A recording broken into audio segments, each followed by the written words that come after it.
Welcome to Voices of Healing and Justice. My name is Dr. Anissa McNeil, and today we're talking about what do you do when you get the news that changed everything, your entire life. The worst of that news could be when you receive the news that someone has died and your life instantly changes. When you receive a prognosis, a health prognosis, autism, a heart attack, a stroke, and your life will forever change. When you receive news of an incarceration or a detention or an arrest or something in your family, something that will forever change your life, forever change how you interact with your loved one or how you navigate around our world. That's what we're here to talk about this evening on Voices of Healing and Justice. We started this series last week when we talked about the 4 basic principles as you begin to deal with this.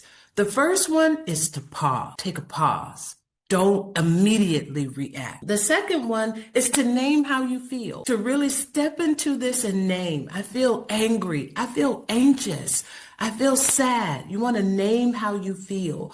The third thing is to let your body settle. It's not only what you heard with your ears, what you understand with your brain, but how you let that information massage through your body so that you can respond in a more appropriate manner. And the manner in which you desire. The fourth thing is to separate fact from fiction.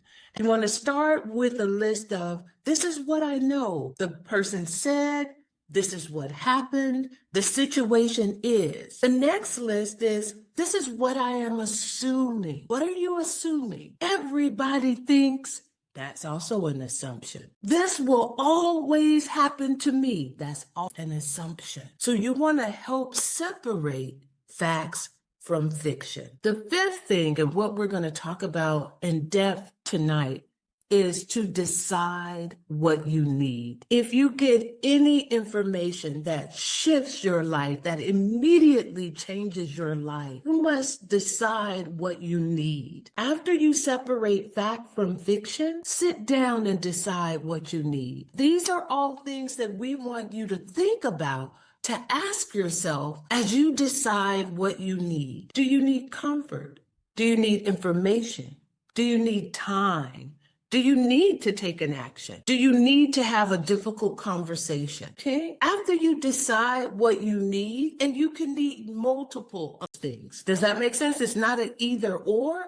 You can need multiple of things, and even some of the things that I didn't name. Okay. Then you want to take the time to talk to someone safe. You want to choose someone to help you process. Okay. You just got this life-changing information, and now you need a chance to process it.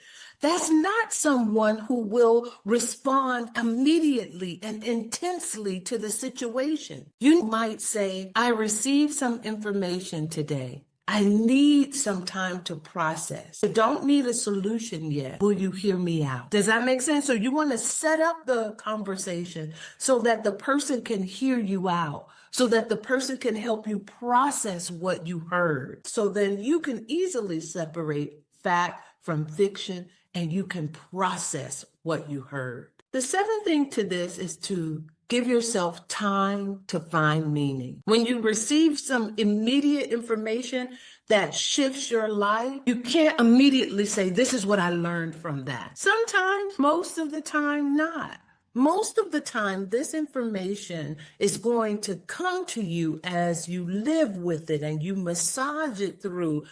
And as my grandmother would say, you're going to understand this more by and by. And when I was younger, I didn't know what that meant, but now I fully understand what that means. And so when you receive this new information, this big news, you want to give yourself time to find meaning. And you can find meaning in multiple situations. This is what it means to me.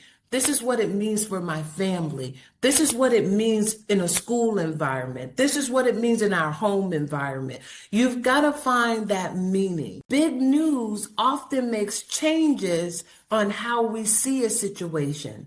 The meaning of the event may become clearer after our emotion has a chance to wave past us. If you could hear the sound of my voice today and you received some life-changing news and your life has immediately changed, you want to make sure you follow these 7 steps. Pause before you react. Name what you are feeling. Let your body settle. Separate facts from fiction.